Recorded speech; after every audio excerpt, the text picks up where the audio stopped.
Quisiera ver dibujados en un lienzo de colores el color de los sonidos, que se pudieran plasmar el canto de un pajarillo, su canción, su pío pío, la multitud de sonidos que emiten las olas del mar, el sonido que hace el viento cuando es fresco o huracán, el sonido de la lluvia que roza tras el cristal,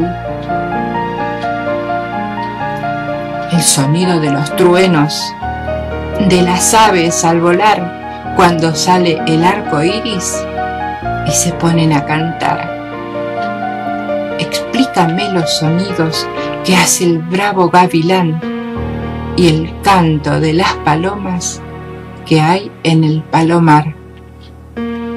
¿Cómo es el canto del grillo, de las ranas al croar? ¿Cómo hablan las golondrinas que cruzan el ancho mar?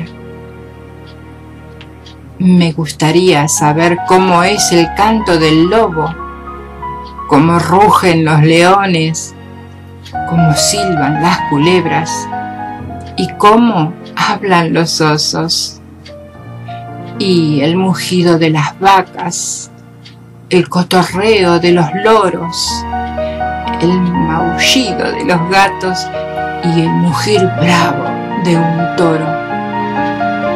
Quisiera que me explicaras cómo es el llanto de un niño que tanto alegra a las madres cuando es recién nacido.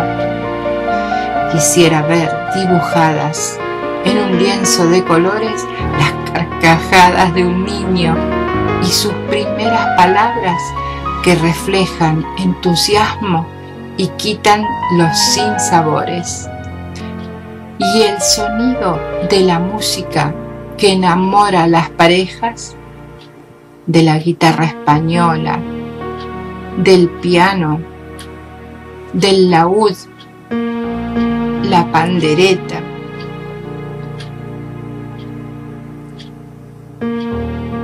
Quisiera escuchar tu voz diciendo bellas palabras, pero me he de conformar mirando tus dulces gestos, tus negros ojos, tus mimos, que valen más que las estrellas.